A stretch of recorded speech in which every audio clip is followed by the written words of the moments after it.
दिन पहले कुछ वो गुरु जी की वाणी में चल रहा था कि अनुभव का ज्ञान और रटा हुआ ज्ञान। तो रटा हुआ ज्ञान शास्त्र और विद्या क्लियर हमें नहीं है। कल चला था ये।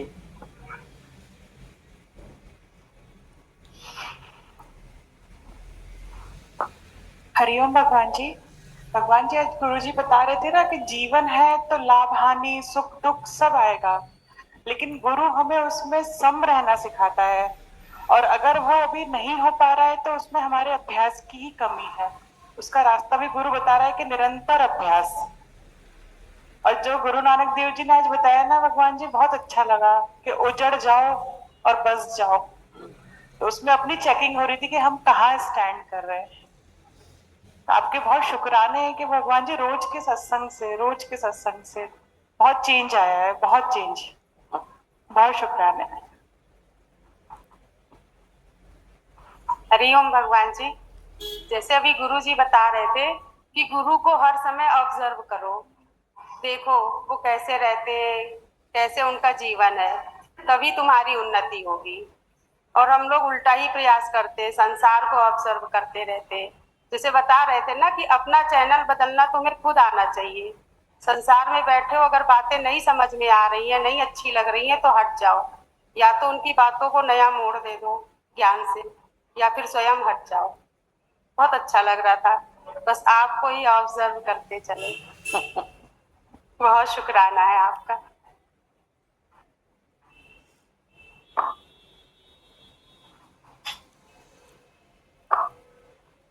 प्रणाम भगवान जी। अभी 2 दिन पहले वाणी आप बता रहे थे कि मन के राजा बनो, मंत्री नहीं। आप बता रहे थे ना कि मन के राजा बनो, मंत्री नहीं। जैसे कि वो दृष्टांत बताया कि राजा जी। हाँ, तो जी, तो यही मतलब हमें करना है कि हमको मन के राजा, जो मन कहे वो नहीं करना है, नहीं तो जन्म में फंस जाएंगे और इसी तरह हमारा जन्म होता रहेगा। अभ्यास किया जी, हो रहा है। आपके सुना तो जी लगाया। बहुत बहुत बहुत शुक्राने प्रभु जी। आपके इतना गुण गीता है, लेकिन आप इतने सरलता से बताते हैं, जैसे लगता है कि बहुत सरल है। आपका बताया हुआ बहुत समझ में आता है, बहुत लगता है, लग भी रहा है, जीवन भी बन रहा है प्रभु। अनंत शुक्राने।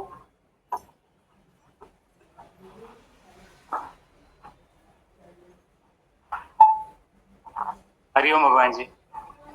आज वाणी में बहुत अच्छा लगा जो गुरु जी बता रहे थे कि व्यर्थ की चेष्टा, जो दूसरों के हम लोग दोष देखते हैं, जजमेंट करते हैं, वो छोड़ के अपनी खुद की जजमेंट करो।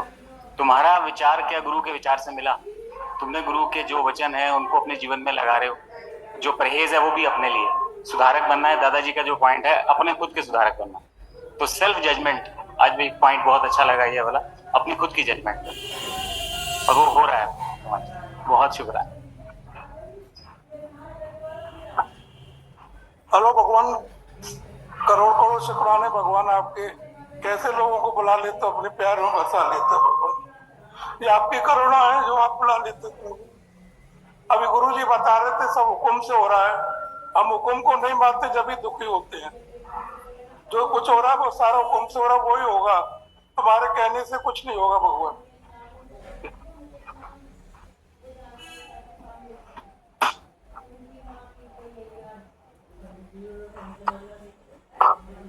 हरिओम भगवान जी। भगवान जी, अभी गुरु जी ने बताया कि मरना ही है, लेकिन जीने से पहले मरना, यही थोड़ा जीते जी मरना अभी नहीं समझ आ रहा। रोज चलता है। जी, रोज चलता है। हरिओम भगवान जी। अभी गुरु जी बता रहे थे कि तुम यहाँ जजमेंट करने नहीं आए हो किसी को। किसी को जजमेंट करने नहीं आए हो। तो आपकी रोज की इतनी खुलासी वाणी जो होती है, रोज अंदर में जा तो रहा है, जजमेंट तो नहीं करते हैं, पर ध्यान तो जा रहा है। वो तो भी हो गया ना, रोज जाना तो वही बात हो गई जी, अंदर वो तो गया ही ध्यान ना भी क्या? ना जाए। बाहर से भले नहीं बोला, अंदर तो गया।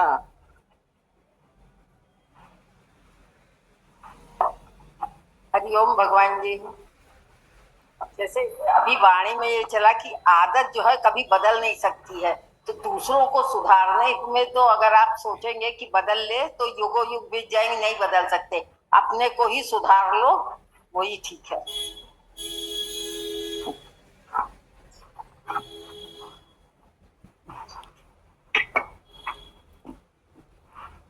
सब प्रयत्न में लगे हुए हैं, पर योगी जन भी अपने हृदय में स्थित आत्मा को तत्व से जानते हैं। अब इसके लिए कह रहे हैं क्योंकि हृदय में ही स्थित है, तो इसके लिए दो चीज बोल रहा है। एक है तो यत्न, प्रयत्न करते हैं, और दूसरा है क्या है चीज बोल रहा है, अंतःकरण को शुद्ध नहीं किया। तो परमात्मा को जानने के लिए अंतःकरण की शुद्धि भी आवश्यक है, प्रयत्न तो आवश्यक है, साथ में अंतःकरण की शुद्धि बहुत जरूरी है। हम समझेंगे कि हम संसारिक कार्यों में लगे रहे, माया में लगे रहे, विकारग्रस्त रहे, कामनाग्रस्त रहे, इच्छाग्रस्त रहे, अहंकार में जीते रहे, हमारे अंदर मोह भी हो, हमारे अंदर इच्छाएं भी हो, हमारे अंदर कामनाएं भी हो, लोभ भी हो, सारे विकार हमारे अंदर भरे हो। यदि एक भी अहंकार, एक भी विकार आपके भीतर है तो आप उस आत्मा को नहीं जानते। वो ये क्या करते हैं, ये सारे जितने भी विकार है वो हमारे अंतःकरण को अशुद्ध करते हैं, अशुद्ध करते हैं। ये अशुद्धता क्या है, कि मैल जमी है, तो हम कैसे उसको जानेंगे। परमात्मा का भीतर है, पर यदि दिख रहा है गंदगी है और हम उसको उस बार देखना चाहें तो हम नहीं देख सकते, है पारदर्शी, और लगे रहते हैं प्रयत्न में। सब दो तरीके व्यक्ति बहुत कर लेंगे, हम ये भी कर लेंगे, हम ये कर लेंगे। जो बुरे व्यक्ति हैं, जो दूसरों को दंड दे रहे हैं, मारपीट कर रहे हैं, दुख दे रहे हैं, पीड़ा दे रहे हैं, तो अब वो सोचेंगे हम अपने को भी दे देते। उनकी तो आदत बनी हुई स्वभाव, उनका अंतःकरण शुद्ध नहीं है, मारपीट गाली गलौज कर रहे हैं, तेज है अंदर में, वो अपने को भी कष्ट देने में दिक्कत नहीं करेंगे, हट करके बैठ गए। हमने देखा है कई अपने को कांटों में सुला देते हैं, कोई मिट्टी के अंदर डाल देते हैं, हट योग हैं, फांसी बांध के इतने दिन हम उपवास कर रहे हैं, हम नहीं खाना खाएंगे, एक ही आसन में बैठे हैं, हट अपने को भी तकलीफ देने में उनको कोई दिक्कत नहीं होती। ये हठ योग से सोचेंगे हम परमात्मा को जान लें, अपने को पीड़ा दे के भी कहीं, क्योंकि उनका तो स्वभाव होता है, प्रयत्न कर रहे हैं, प्रयत्न करने का स्वभाव है, कर जा रहे हैं। हम बहुत तपस्या कर रहे हैं, हमने बताया हमें कुंभों में हम जाकर के देखते थे, एक तो नाम ही था बर्फीले बाबा, वो सारा हमने कहा देखे क्या है बर्फीले बाबा, हम समझे शायद पहाड़ों में रहते होंगे इसलिए बर्फीले बाबा, पर वो सारा समय अपने पैरों को, इतना बड़ा थाल था उसमें बर्फ पड़ी थी, उसके अंदर उनके पैर पड़े थे। तकलीफ वाली चीज है, पर बैठे नाम ही बर्फीले बाबा, पूरा सारा समय 24 घंटे आपके पैर बर्फ में पड़े हो, कैसा होगा। हट है पर कर लेते हैं, हठ योग इसको बोला जाता है। कई देखे हमने वो मिट्टी के अंदर दबे हुए, खाली मुंह है, एक का तो बोला 3 दिन उन्होंने मुंह भी नहीं निकाला था, नहीं तो बाकी हाथ पांव पूरे अंदर। हट है, पीड़ा देना है, हाथ पांव नहीं लेंगे, मिट्टी के अंदर डाल दिया बैठे, और हठ योग से सोचेंगे हमें आत्मदर्शन हो जाए। प्रयत्न तो कर रहे हैं, ऐसा नहीं बेचारे लगे पड़े हैं, गलत नहीं बोलेंगे, मेहनत कर रहे हैं, प्रयत्न कर रहे हैं। एक ने पूरी मौन साधना करी थी, अब मैं ले रही थी, बोलूंगी ही नहीं बोला, हट है। हम बताते 9 कुछ ताल में ही थी, नहीं थी, बहुत बड़ा आश्रम उनका, बहुत कुछ, पर वो एक भी शब्द नहीं बोलती थी, गुरुजी भेजते थे सबको देख के आओ। आदर बहुत करती थी, प्यार बहुत करती थी, सबको बहुत सम्मान देती थी, जो भी जाता था इशारे से स्लेट से कहती थी पानी पिलाइए, इनको नाश्ता कराइए, सब करते थे। पर वो ज्ञानी भी थी, लिख करके ही ज्ञान बताती थी सबको। मैनेजमेंट पूरा इतने बड़े आश्रम का, पर हट था कि नहीं बोलना है, नहीं बोला। तो पूछा गया कि क्यों इन्होंने ऐसे मौन धारण क्यों किया है, तो पता चला अब कहानी सच है कि नहीं, हम मालूम को कहानी बोल, अब पता ये चला था, किसी ने बताया कि ये अपने गुरु के अंडर में थी वर्षों, पर जब ज्ञान आता है ना तो बोलता बहुत है, तो बहुत बोलती थी, ज्ञान का बखान करती थी, सबसे जिससे बोलती रहती थी, भले ज्ञान की ही चर्चा करती थी, वो करती रहती थी। तो एक दो बार गुरु ने उनको मना किया, पर वो स्वभाव था, चर्चा चलती रहती थी उनकी। एक दिन उनको गुरु ने डांट दिया, क्या सारा दिन बोलती हो। कहते एक दूसरे डांट के बाद उन्होंने क्या किया, अब मैं नहीं बोलूंगी। गुरु ने डांटा तो नहीं बोला, ताउम्र नहीं बोली, हठ योग था, नहीं बोली। पर ये हट क्या था, जिद, अहंकार, कहीं ना कहीं थोड़ा सा सूक्ष्म का अहंकार दिखता है। जिद नहीं बोलेंगे, ये सहजता नहीं है। ये सब हमारे क्या है, ये विकार हो गया।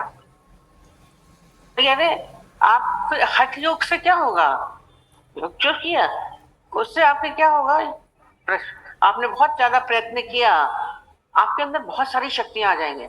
बात शक्ति की, मौन की अपनी शक्ति है, ज्ञान अगर आप कुछ साधना कर रहे हैं उसमें आपको बहुत सारी शक्तियां प्राप्त होती हैं। आप बोलेंगे पूरा हो जाएगा, उसने बोला ना, बोला गया तो भस्म हो जाओ, बोल दिया, शक्ति तो प्राप्त हो गई। ऋषि मुनियों ने इसका दुरुपयोग भी हो जाता है, आपको शक्तियां मिल गई, पर अगर आपका अंतःकरण शुद्ध नहीं है, अंतःकरण शुद्धि क्या है कि आपके भीतर क्या हो, प्रयत्न तो है, पर प्रयत्न के साथ क्या हो, भक्ति भी हो। भक्ति का मतलब क्या है, भक्ति का है कि आपका हृदय निर्मल होना चाहिए, बालक बी लाइक अ चाइल्ड। बच्चे का हृदय कैसा होता है, निर्मल। राइस से पूछा ना कि कैसे परमात्मा को पाए, तो उनके सामने उन्होंने किया नहीं कि बच्चा खेल रहा था, घुटनों के बल बैठे उस बच्चे को गोदी में उठा लिया, बोला ऐसा होना चाहिए। देखिए बच्चे का अंतःकरण कैसा होता है, निर्मल, उसके अंदर कोई हलचल नहीं, कोई द्वेष नहीं, कोई क्रोध नहीं, कोई ईर्ष्या नहीं, किसी से कोई मतलब नहीं। अगर थोड़ी देर होता भी है फिर तो वैसे ही वैसे, कुछ देर लड़े फिर दोस्त हो गए ना, उनके अंदर अहंकार। कितना बच्चा शांत निर्मल होता, भूख लगी रोया, खाया तो फिर हंसने लगा। ये अंतःकरण शुद्धि, निर्मल भक्ति हो, प्रयत्न के साथ भक्ति भी होनी चाहिए, दोनों चीज की आवश्यकता। हम खाली प्रयत्न कर रहे हैं, हम उस परमात्मा को नहीं जान पाएंगे, क्योंकि कहीं ना कहीं प्रकार हमें घेर लेते हैं। और ये अंतःकरण की शुद्धि, कहते एक संत के पास गए, उससे बोला, प्रश्न पूछा, दो शिष्य थे, उन्होंने पूछा कि कैसे हम परमात्मा को पाएं। उन्होंने क्या किया, उन्होंने दोनों को एक एक दर्पण दे दिया और भेज दिया। बोले हम लोग बोल रहे हैं परमात्मा को पाना, इन्होंने तो एक दर्पण दे दिया, मिरर बोलते, उसको दे दिया, बोला आप जाओ। काफी दिन बाद आए, एक ने तो गुरु ने दिया दर्पण, उसको कुछ समझ ही नहीं आया, हम कहते पूछने तो गए थे आत्मा का, और इन्होंने तो दर्पण दे दिया, हम क्या जानेंगे आत्मा परमात्मा के लिए हमको दर्पण दे दिया, उसने तो जाके रख दिया, इसे क्यों ना। और दूसरे ने जो तो गुरु ने दिया था, तो वो क्या करता था, गुरु का दर्पण है, गुरु का दर्पण है तो रोज उसको साफ करता, पोंछता, दर्पण बिल्कुल साफ सुथरा था। कुछ दिनों के बाद गुरु ने बोला, वो हमने तुम्हें दर्पण दिए हैं, तो ले आओ मेरा, वो लोग ले आए, बोला इसमें देखो, तो जिसका साफ सुथरा था उसमें तो तो अपना अक्स दिख रहा था, और जिसका रखा हुआ था तो उसमें तो मिट्टी धूल, बोला इसमें तो मिट्टी दिख रही है, धूल दिख रही है, गर्दा दिख रही है, इसमें तो कुछ नहीं।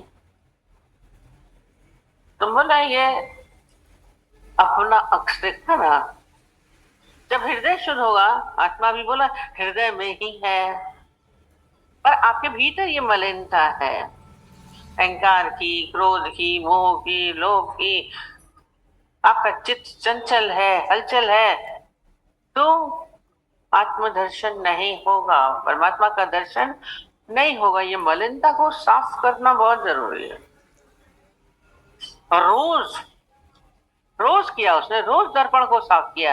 ये नहीं कि एक दिन गुरु ने दिया था तो साफ करके रख दिया, क्योंकि दर्पण में क्या है, धूल न जमने पाए।